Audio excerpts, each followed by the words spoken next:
नमस्कार काका, नमस्कार काकू, दादा, ताई, कशा आहात? वा वा वा, तुम्हाला भेटलो ना की काय मजा येते सांगू. मंडळी, मी रोहन गुजर तुम्हा सर्वांचं बियॉन्ड थॉट्स विचारांच्या पल्लीकडल्याच्या ह्या एका ताकदवान कार्यक्रमात मनापासून स्वागत करतो. प्रश्न पडलाय, ताकदवान का म्हणालो? कळेल कळेल. मला सांगा, आपल्याला आपलं शरीर सुंदर दिसावं असं नेहमीच वाटत असतं. अहो, ते सुंदर दिसावं म्हणून आपण किती मेहनत घेतो. पण मानवाच्या शरीरशास्त्राचा अभ्यास केला तर कळून येतं की स्नायूंची आखीव रेखीवता ही नैसर्गिकरित्या मिळालेली देणगी आहे.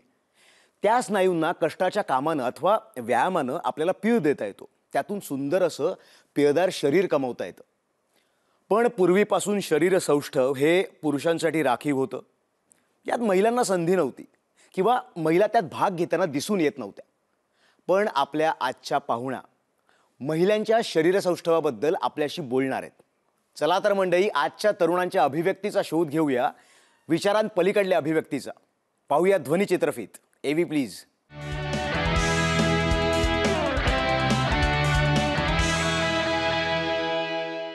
शरीर सौष्ठव म्हणजे मानवी शरीराचा सुडौल आणि सुबद्ध आकार असं म्हटलं जातं. मानवी शरीर उंचीच्या प्रमाणात वजन असणं आणि खांदे, मान, छाती, कंबर, बाहू, पाय, पोटऱ्या यांची वाढ विशिष्ट प्रमाणात झालेली असणं, तसंच स्नायूंची प्रमाणबद्ध वाढ आणि पिळदारपणा या घटकांना शरीर सौष्ठवात महत्त्वाचं स्थान असतं. बळकट, दणकट आणि बांधेसूट शरीर सौष्ठवासाठी दीर्घकालीन शारीरिक श्रमाची अथवा दीर्घकालीन नियोजनबद्ध व्यायामाची आवश्यकता असते. आपल्या आजच्या पाहुण्यांनी ते प्रचंड संघर्षाने मिळवलं आहे.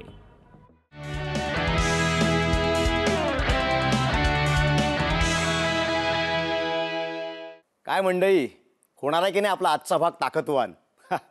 मित्रांनो, शरीरसौष्ठवता ही आदिमतेपासून पुरुषांची जहागिरी राहिली. अहो, शरीरसौष्ठवतेतून पुरुष स्त्रियांना आकर्षित करतात.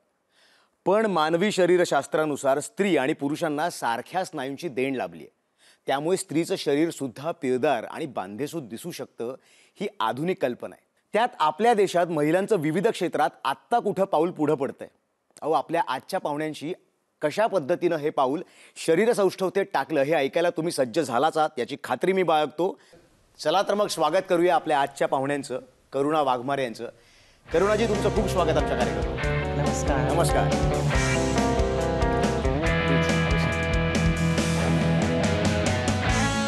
करुणाजी, तुमचं खूप स्वागत आमच्या या विचार मंचावर, ज्याचं नाव आहे बियॉन्ड थॉट्स विचारांच्या पलीकडले. माझे खूप खूप आभार. करुणाजी, नेमकी सुरुवात कशी झाली या क्षेत्राकडे वळण्याची? म्हणजे काही प्रेरणा होती का? काही डोक्यात म्हणजे ठरवलं होतं का काही? असं ठरवलं नव्हतं, पण मला लहानपणापासून काहीतरी स्पोर्ट्समध्ये करायचं होतं. ओके. म्हणजे लहानपणापासूनची इच्छा होती की मी काही करेन तर स्पोर्ट्समध्येच करेन. पण त्यावेळेला अशी कल्पना नव्हती की नक्की कुठल्या स्पोर्ट्समध्ये जायचं. कारण मी सगळ्या स्पोर्ट्समध्ये चांगली होते. सगळे स्पोर्ट्स खेळायची मी शाळेत असताना.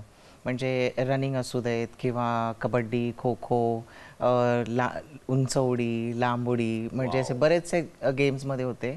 पण जेव्हा मी पहिल्यांदा असं म्हणजे स्पोर्ट्समध्ये जाण्याचा विचार कधी झाला, तो मला वाटतं माझी फर्स्ट रनिंग रेस असेल. ओके. सेकंड स्टँडर्डमध्ये असेल मला वाटतं. बापरे, दुसरीत असताना. तर त्या रनिंग रेसमध्ये मला वाटतं मी रनिंग करताना म्हणजे ऑलमोस्ट मी त्या क्रॉसिंग लाईन असते त्याच्या जवळ असेल, त्या लाईनला क्रॉस करण्यापूर्वी मी पडले. आणि त्यावेळेला मी विचार केला की म्हणजे असं का झालं, मी ती रेस कंप्लीट का नाही करू शकले किंवा पहिली का नाही आले त्या रेसमध्ये. मग ते थॉट प्रोसेस होतं. म्हणजे त्याचा विचार करता करता म्हणजे मग मी आईवडिलांना सांगितलं, आज असं झालं, मी शाळेत गेले आणि रनिंग रेस होती, मी कंप्लीट नाही करू शकले, पोचण्यापूर्वी मी पडले.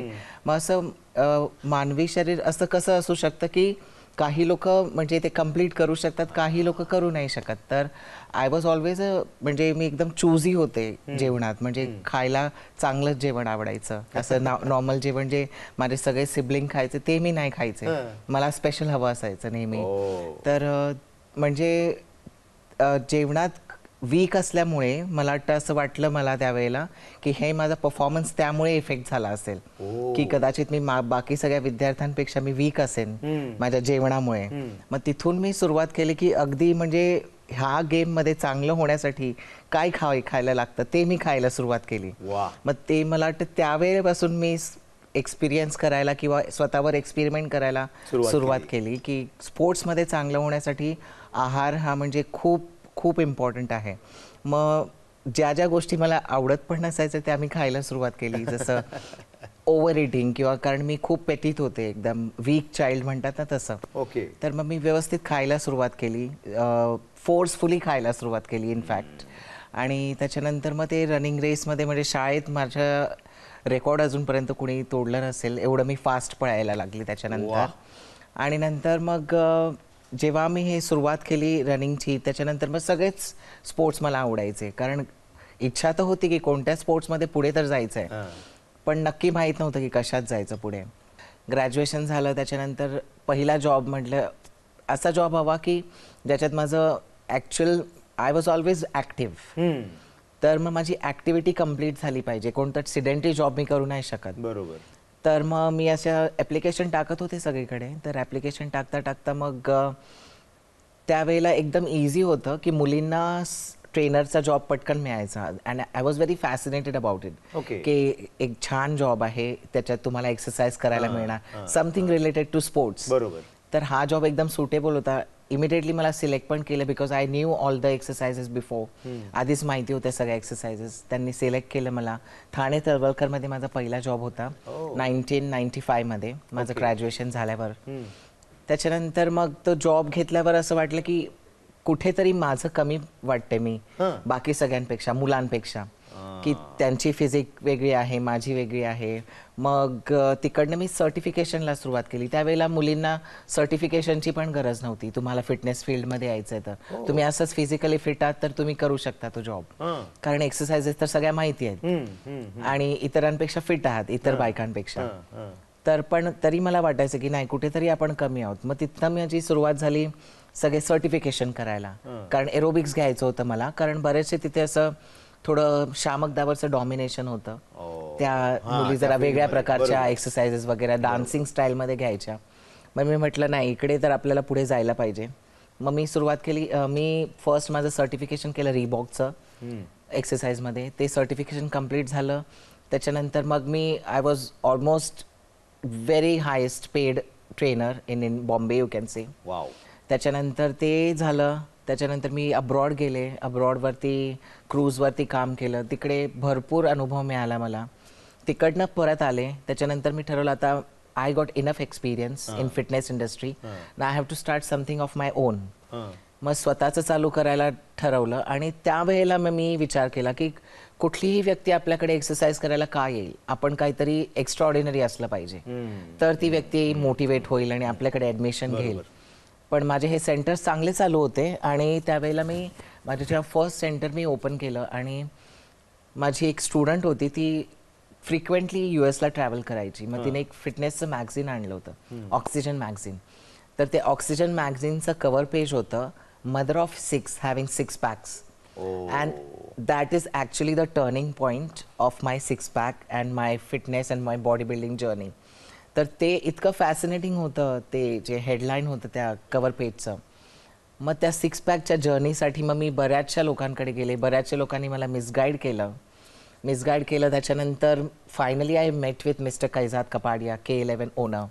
सो त्यांनी मला गाईड केलं की करुणा, असे असे कॉम्पिटिशन असतात तुझी, आजपासून आपण जर सुरुवात केली, I am talking about 2009. Okay. जर आपण आजपासून सुरुवात केली तर 2011 मध्ये तू स्टेजवर येशील. So that is how I started towards the bodybuilding. I went to ask for the 6 pack, but the 6 pack brought me into stage. म्हणजे मी स्टेजवर आले त्या 6 pack मुळे. आणि त्याच्यानंतर माझे फर्स्ट कॉम्पिटिशन 2011 मध्ये मी हैदराबादमध्ये खेळले आणि that is how I came into this body building. बापरे. हो हो, मी प्रश्न विचारणार आहे, पण पुढचे प्रश्न विचारण्याआधी घेऊया छोटीशी विश्रांती. तुम्ही कुठे जाऊ नका, बघत राहा बियॉन्ड थॉट्स, विचारांच्या पलीकडले.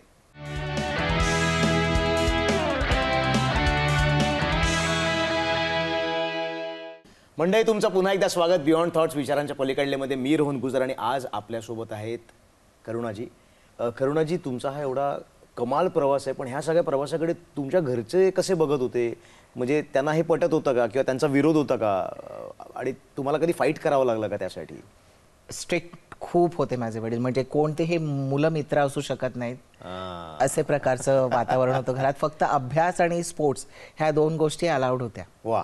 त्यामुळे ते खुश होते की मी ट्रेनर झाले. त्यांनी खूप प्रयत्न केला मला पण टीचर बनवण्याचा, पण कोइन्सिडेंटली ते झालं नाही. तुम्ही वेगळ्या प्रकारचे टीचर. हा, in fact that's why he was happy. Wow. तर त्याच्यानंतर मग जेव्हा मी ह्या फील्डमध्ये आले आणि म्हणजे 2-3 वर्ष कॉम्पीट केल्यानंतर मला जेव्हा खूप फेमस व्हायला लागले मुंबईमध्ये आणि आर्टिकल्स वगैरे यायला लागले, तोपर्यंत वडिलांना काही माहीत नव्हतं. माझ्या बहिणींना माहीत होतं, मम्मीला माहीत होतं. ओके. पण जेव्हा ते पत्रकार मला म्हणाले की आता तुमच्या घरी एक आम्हाला लाईव्ह इंटरव्ह्यू करायचा आहे, तर मग त्यावेळेला मला सांगायचं होतं, आता हे टास्क होतं माझ्यासाठी की आता वडिलांना फोटो दाखवायचे आहेत आणि ते पण 2 पीसमध्ये. तर मग मी नानांना म्हटलं, नाना, वडिलांना मी नाना म्हणते, नाना हे असं असं कॉम्पिटिशन मी करते आणि ते येणार आहेत रिपोर्टर, तर तुम्हाला इंटरव्ह्यू द्यायचा आहे.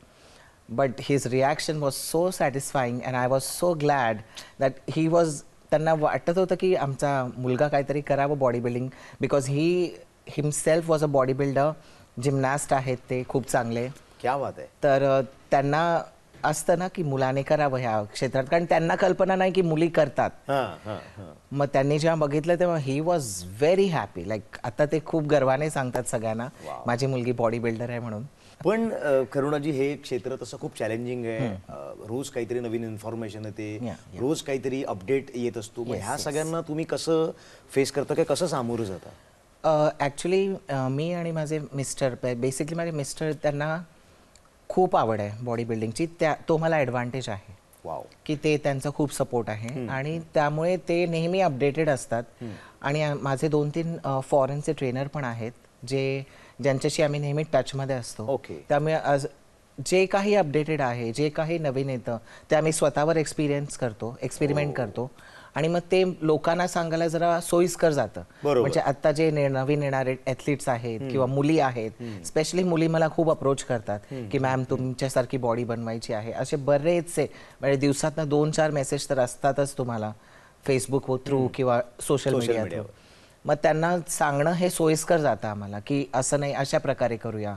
म्हणजे बरेचसे असे चॅलेंजिंग मुली येतात ज्यांच्या घरचा सपोर्ट नसतो आणि बरेचशा मुली असं म्हणतात की आम्हाला कोणतेही म्हणजे drugs through, without drug body बनवायची आहे. अगदी पॉसिबल आहे हे, अगदी पॉसिबल आहे. जर्नी थोडी लांब असणार पण हे होऊ शकतं. मग तशा प्रकारे आम्ही आमच्या बाहेरच्या ट्रेनर थ्रू आणि आमचे स्वतःचं जे वाचन आहे रोजचं जे, त्याच्या थ्रू आम्ही स्वतःला अपडेटेड करून मग हे लोकांना सांगायला जरा सोयीस्कर पडतं. वाव. करुणाजी, मला तुम्हाला विचारायचं आहे की तुम्ही ट्रेनर म्हणून जॉब करत होतात आणि त्याच्यानंतर ह्या स्पर्धेत उतरायला तुम्ही सुरुवात केली. मग तुमच्या आजूबाजूचे जे काही पुरुष मंडळी होते, म्हणजे तुमचे मित्र असतील, घरचे काका वगैरे असतील, ह्यांची काय रिॲक्शन होती? त्यांना असं सरप्राइझिंग वाटलं का, किंवा त्यांना धक्का बसला का कोणाला की अरे बापरे, हे आता काय नवीन सुरू केलंय करुणाने, असं काही झालं का? असे दोन्ही प्रकारचे रिॲक्शन्स होते. पण ज्या वेळेला मी सुरू केलं मग मुलं अशी कॉम्पिटिशनमध्ये यायचे, त्यांना वाटायचं अरे हिचे बायसेप माझ्यापेक्षा जास्त कसे. इनफॅक्ट जेव्हा मी सलमान खानला पण भेटायला गेले, माझी एशियन चॅम्पियनशिप मी जिंकले होते आणि सलमानला मी जेव्हा फर्स्ट टाइम भेटले त्यावेळेला त्यांचं असं रिॲक्शन होतं, your biceps are bigger than me, असं त्यांचं रिॲक्शन होतं. आणि पण हे तुम्हाला बघायला किंवा because you are the first one, हे तुम्हाला फेस जास्त करावं लागतं. पण मी कम्फर्टेबल झाले होते, कारण आपलं जेव्हा ध्येय कशासाठी असतं त्यावेळेला तुम्ही ह्या छोट्या मोठ्या गोष्टींकडे हार्डली लक्ष देता. बरोबर. आणि म्हणजे कधी तुम्हाला फोन कोणाचा रिसीव्ह केला तर त्यांना लोकांना सवय नाहीत, कारण तुमचे थोडे हॉर्मोन्स वर खाली झाल्यामुळे आवाज चेंज होतो. तर त्यांना वाटत, कधी ते लोक म्हणतात येस सर, तुम्हाला सांगायला लागतं I am not sir, I am lady, असं. हे पण असे अनुभव आहेत. पण ह्या सगळ्या गोष्टींची तुम्ही यूज टू व्हायला लागतं आणि लोक पण यूज टू व्हायला लागतात. वाव. पण बऱ्याचदा आम्ही जेव्हा या स्पर्धेबद्दल न्यूज वाचतो, कोणीतरी डीबार झालं किंवा जायबंदी होऊ शकतं, तर असा काही तुमचा अनुभव आहे का, किंवा का असं होतं, किंवा का खेळाडू ह्या ड्रगच्या मागे लागतात? काय सांगाल तुम्ही? ॲक्च्युली ड्रग हे फक्त तुमच्या ना फायनल स्टेजवरती उपयोगात येतं. ओके. पण बरेचसे लोक, काय होतं माहिती आहे तुम्ही, म्हणजे मी एक तुम्हाला सिम्पल ह्याच्यात सांगेन की हा स्पोर्ट्स इतका अट्रॅक्टिव्ह आहे बॉडी बिल्डिंग. प्रत्येक व्यक्तीला वाटतं की आपली बॉडी सगळ्यात सुंदर असावी. बरोबर. पण त्याचं जे त्याच्या मागचा जो हार्डवर्क आहे, त्याच्या मागचे जे तुम्हाला कन्सिस्टन्सी आहे, तेवढं करायला कोण तयार नसतं. मग बरेचसे लोक शॉर्टकट घ्यायला बघतात. मग त्या शॉर्टकटमध्ये तुमचा हे ड्रगचा जास्त अब्यूज व्हायला लागतं. बरोबर. ड्रग हे तुम्हाला फक्त तुमचं परफॉर्मन्स एनहान्स करण्यासाठी वापरायचं आहे, पण तुमची जी कन्सिस्टन्सी आहे, तुम्हाला रोज उठून सकाळी कार्डिओ करायचं आहे, तुम्हाला रोज तुमच्या डाएटचं लक्ष द्यायचं आहे, तुम्हाला रोज म्हणजे एकदम मोनोटोनस आहे हे, म्हणजे एक संत महात्माचं लाईफ आहे हे, तर ते तुम्ही किती देऊ शकता. वा. ते जे लोक करतात म्हणजे लोकांना ते लोकं आळशीपणा सोडायचा नाहीये Yes, आणि त्यांना yes. रिझल्ट्स हवे. हां, कारण आता मी बऱ्याचशा लहान मुलांना जेव्हा म्हणजे लहान म्हणजे टीनेजर्स जेव्हा येतात जिममध्ये ॲडमिशन घ्यायला, त्यांचं हेच असतं की मुझे ना 3 महीने में सिक्स पॅक चाहिए. हे पॉसिबलच नाही आहे. With the drug, without drug, it's not possible. It's a very discipline lifestyle which you have to follow. आणि त्याच्यानंतर तुम्ही ड्रग घ्या नका घेऊ, तुमची सिक्स पॅक बनणारच आहेत. असं आहे. पण हे लोकांना म्हणजे जे लोक ह्या स्पोर्टला सुपरफिशियली घेतात ना, ते लोक त्या इंजरीजमध्ये जास्त येऊ शकतात. तुम्ही जे काही एक्सपेरिमेंट स्वतःवर केलं त्या दुसऱ्यावर करू नका आणि त्यातनं चांगलं लोकांना म्हणजे मार्गदर्शन करा. आणि त्यामुळे ह्या बऱ्याचशा माझ्या एक्सपेरिमेंटमुळे मी दुसऱ्यांना चांगले सल्ले देऊ शकते. आणि मी स्वतः बऱ्याच वेळेला इंजर्ड झालेले आहे. म्हणजे मला सर्जरी नव्हती करायची माझ्या नीची, आणि ती सर्जरी नव्हती करायची म्हणून मी ती 2 वर्ष टाळली. मग ज्या सर्जरीची मला एकच सर्जरीची गरज होती ते मी टाळल्यामुळे, लोक म्हणतात ना नो पेन नो गेन. तुमची बॉडी जेव्हा सांगते तुम्हाला पेन आहे, that time you have to take the action for that pain. Don't avoid that. तर त्यावेळेला मी अवॉइड केलं आणि त्या एक सर्जरीच्या ऐवजी मला 3 सर्जरी कराव्या लागल्या. So my right knee is absolutely right now not in very good condition, but again you have to take care of it and work around the pain accordingly. आणि असा इन्सिडेंट झाला की एका शोवर मला बोलवलं होतं आणि त्या शोवरती आर्म रेसलिंग करायचं होतं. त्या आर्म रेसलिंगच्या वेळेला माझा हात स्नॅप झाला आणि माझं ह्या हातामध्ये एक 12 इंचाची प्लेट आहे आत्ता. बट ह्या इंजरीज आणि ह्या सर्जरीजमुळे तुम्ही असं गिवअप करून नाही चालत. Rather I can say myself now I am iron lady. तर ह्या सगळ्या कसं बघता त्या गोष्टीकडे खूप महत्त्वाचं असतं, मला असं इम्पॉर्टंट आहे. पण मला तुम्हाला विचारायचं आहे की तुमचे आदर्श कोण आहेत? म्हणजे तुम्ही जेव्हा तुम्ही निराश होता किंवा तसा अशा फेजेस येतात लाईफमध्ये की आता पुढे काहीच मला कळत नाही काय करावं, पण त्यांच्याकडे बघून पुन्हा आपल्याला ती ऊर्जा येते, पुन्हा काहीतरी करावं असं वाटतं, असे कोणी आदर्श आहेत का तुमचे? माझे आदर्श आहेत ह्या बॉडी बिल्डिंगमधलेच आर्नोल्ड स्क्वार्झनेगर. म्हणजे त्या व्यक्तीला मी खूपच म्हणजे बॉडी बिल्डिंगला एका वेगळ्या लेवलवर त्या व्यक्तीने नेलं. आणि कारण त्या काळी अगदी म्हणजे ह्याला एकदम कमर्शियल म्हणू शकता, एकदम म्हणजे ग्लॅमरस बनवून टाकलं त्याने बॉडी बिल्डिंगला. नाही तर पूर्वी म्हणायचे ह्याला काही कामधंदा करायचं नाही म्हणून हा बॉडी बिल्डिंग करतो, असं त्याचं रूप होतं. त्याला त्यांनी खूप ग्लॅमरस बनवून टाकलं. म्हणजे तुम्ही कुठे जाऊ नका, बघत राहा बियॉन्ड थॉट्स. विचारांच्या पलीकडे घेऊया छोटीशी विश्रांती.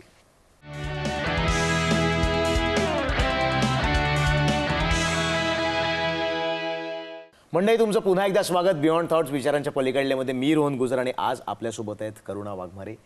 मॅम, मगाशी जाण्यापूर्वी मी म्हटलं की आहार खूप महत्त्वाचा आहे. मला माहिती आहे की खूप कठीण असतं डाएट करणं. म्हणजे लोकांचं असं होतं की चहा सोडायचा, अरे चहा नाही सोडू शकत, इथपासून त्यांची ती जर्नी सुरू होते. पण तुम्ही काय सांगाल? माझ्या मते की लोकांनी एक बॅलन्स डाएट ठेवणं चांगलं आहे, rather than going for any fat diet. जे काही नवीन आजकाल येतात की इंटरमिडियंट आहे, कीटो आहे, असे बरेचसे प्रकारचे डाएट येतात. या they are important, but if you are into sport then certain kind of a diet you have to follow. Goal असेल तर ठीक आहे, तर तुम्ही ह्या गोष्टी कराव्या. बरोबर. पण जर तुम्हाला एक जनरल फिट लाईफस्टाईल घालवायची आहे, बनवायची आहे, तर तुम्हाला एक बॅलन्स डाएट स्वतःचं शोधून काढणं जरुरी आहे. आणि हे प्रत्येक व्यक्तीला माहिती असतं की त्याला काय सूट होतं आणि काय नाही. बरोबर. पण बऱ्याचशा वेळेला आपल्या जिभेवर कुणाचं कंट्रोल नसतं. त्यामुळे तुमच्या प्रत्येकाच्या शरीराचं हेड हाऊस हे आहे. तर ह्याच्यावर ज्याचं कंट्रोल आहे त्याचं म्हणजे हा गेम आहे किंवा फिट लाईफस्टाईल त्याचीच आहे. आज आपला कार्यक्रम अनेक गावांमध्ये बघितला तो, अनेक म्हणजे महाराष्ट्राच्या जगाच्या कानाकोपऱ्यात आपला कार्यक्रम पोचतो. तिथल्या मुलींना तुम्ही काय सांगाल, काय प्रोत्साहन त्यांना द्याल? बॉडी बिल्डिंग हा खूप खूप डिसिप्लिनचा गेम आहे किंवा कोणतंही स्पोर्ट्सचं क्षेत्र, कोणतंही क्षेत्र घ्या तुम्ही, कोणत्याही क्षेत्रात जाण्यापूर्वी त्याला म्हणजे अगदी तुमचं 100% द्या, असं माझं म्हणणं आहे. आणि त्याला सुपरफिशियली घेऊ नका, थोडे पेशन्स ठेवा. पेशन्स खूप खूप खूप महत्त्वाचं आहे. कारण मी आजकालच्या ज्या येतात नवीन ॲथलीट माझ्याकडे, त्यांना पहिल्याच कॉम्पिटिशनमध्ये त्यांना गोल्ड मेडल हवं असतं. दॅट इज नथिंग रॉंग, काही त्याच्यात चुकीचं नाही आहे. पण पहिला मला वाटतं गेम तर फक्त तुम्ही जाऊन त्याचं एक फील घेण्यासाठी असतं, की बघा तुम्हाला कसं वाटतं स्टेजवरती, तुमचं कुठे चुका आहेत, तुमचं आणखीन काय प्रोग्रेस होऊ शकतं तुमच्यात. तर त्याच्यानंतर तुम्ही पेशन्स ठेवा कुठल्या पण म्हणजे क्षेत्रात तुम्हाला जायचं असेल तर. हेच मला सगळ्या मुलींना सांगावंसं वाटतं. करुणाजी, तुम्ही याची सुरुवात केलीत, इथं तुम्ही कॉम्पिटिशन्स खेळायला लागलात, तुम्ही आदर्श ठेवत होतात, पण त्यानंतर इंटरनॅशनल ज्या कॉम्पिटिशन्स होतात तिथेही तुम्ही गेलात. तो जर्नी कसा होता, तो अनुभव कसा होता? एशियन चॅम्पियनशिप होती जपानमध्ये, किताकुशी म्हणून गाव होतं तिकडे. जेव्हा परफॉर्मन्स आमचा झाला तो इतका सुंदर होता, म्हणजे ते पूर्ण एंटायर एक्सपिरियन्स त्या एशियन चॅम्पियनशिपचा इतका छान होता. आणि त्याच्यानंतर जेव्हा माझं तिकडे ब्रॉन्झ मेडल लागलं आणि जेव्हा आम्ही हे कॉम्पिटिशन संपल्यावर जेव्हा आम्ही एअरपोर्टवरती आलो, सकाळी खूप लवकर पोचलो आम्ही एअरपोर्टवरती. आणि पोचल्यानंतर तिकडे जेव्हा आमचं एंट्री म्हणजे चेक इन करायचं होतं, त्यावेळेला ती एक म्हणजे जी चेक इन करणारी मुलगी होती ती म्हणत होती की you are a body builder. म्हणजे ती खूप फॅसिनेटेड होते की एका मुलीचे एवढे मसल बघून. आणि त्याच्यानंतर मग तिने क्विक आमचं सगळं केलं चेक इन. आणि आम्ही चेक इन करण्यापूर्वी जेव्हा म्हणजे कारण आम्हाला 1-2 तास थांबायचं होतं, मग चेक इन करण्यापूर्वी ती पुन्हा त्या एंट्री पॉईंटवर आली आणि तिने एक इतकं सुंदर मेडल, ते घरी आहे माझ्या अजूनपर्यंत ते मेडल, ते एक पेपरचं असं मेडल बनवून आणलेलं, त्याच्यावर लिहिलेलं चॅम्पियन. आणि ते मेडल तिने मला घातलं आणि ती म्हटली आमच्या जपानमध्ये यू आर द चॅम्पियन. असं इतका छान अनुभव होता तो. अगदी शेवटचा प्रश्न, तुम्हाला इथं आमच्या या विचार मंचावर येऊन, आमच्या या बियॉन्ड थॉट्स विचारांच्या पलीकडे मध्ये येऊन कसं वाटलं? सर्वप्रथम दूरदर्शन सह्याद्रीला माझे खूप खूप आभार की त्यांना असं वाटलं की करुणाला इकडे इन्व्हाइट करायला पाहिजे आणि माझे त्यांनी विचार ऐकण्याचा म्हणजे त्यांना मला संधी दिली त्यांनी. I am very very glad. Thank you very much. Thank you so much करुणाजी. मी मगाशी म्हटल्याप्रमाणे खूप मोठं क्षेत्र तुम्ही महिलांसाठी ओपन करून दिलं. रॅदर ह्या क्षेत्राकडे सगळ्यांनी रिस्पेक्टफुली कसं बघितलं पाहिजेत हे मला असं वाटतं याची सुरुवात तुमच्यापासून झाली आहे. त्यामुळे तुमचा सहभाग खूप महत्त्वाचा आहे क्षेत्रात. थँक्यू. आम्ही सगळे आशा करतो आमच्या पूर्ण टीमकडनं तुमच्या पुढच्या जर्नीसाठी तुम्हाला खूप शुभेच्छा. Thank you so much. Thank you very much. Thank you. मंडळी, आज असं कोणतंच क्षेत्र नाही आहे जे महिलांनी पादाक्रांत केलेलं नाही आहे. मानवी जीवन ज्या वेगानं बदलतंय त्यासोबत स्त्री पुरुष समानता वाढत जाते. आजच्या घडीला स्त्री पुरुष हातात हात घालून प्रगतीपथावर जाताना दिसत आहेत, जगाचे विविध प्रश्न सोडवत आहेत. आपल्या कार्यक्रमात आपण याची जाण ठेवूनच महिलांना नेहमीच प्रोत्साहन देत आलो आहे आणि इथून पुढेही देत राहणार आहोत. तर आम्हाला नक्की सांगा, इतरही कलाकारांबद्दल असाच वेगळा विचार करणाऱ्या माणसांच्या शोधात आम्ही नेहमी असतो. त्यांना विचारमंच मिळावा, आपली कला अभिव्यक्ती दाखवण्याची संधी मिळावी, हा त्यामागचा उद्देश. असा वेगळा विचार करणारे तुमच्या संपर्कात नजरेत असतील तर आम्हाला नक्की कळवा. आम्ही शोध घेत आहोतच. आम्हाला संपर्क साधण्यासाठी आमचा पत्ता लिहून घ्या. आमचा पत्ता आहे, आमचा मेल ID आहे beyondthoughts2021@gmail.com आणि आमचा व्हॉट्सअप नंबर आहे 9137522457. त्याचबरोबर आमची सोशल मीडिया अकाउंटसुद्धा आहे जिथं तुम्ही आमच्याशी संपर्क साधू शकता. मित्रांनो, तुम्हाला हा एपिसोड आवडला असेल तर नक्की लाईक करा, इतरांसोबत शेअरसुद्धा करा आणि आमचं चॅनल दूरदर्शन सह्याद्री सबस्क्राईब करायला विसरू नका. आजसाठी आपण इथंच थांबतो, पण पुन्हा आपण भेटणार आहोत याच विचार मंचावर, ज्याचं नाव आहे बियॉन्ड थॉट्स, विचारांच्या पलीकडले. तोवर पाहत राहा दूरदर्शन सह्याद्री. धन्यवाद.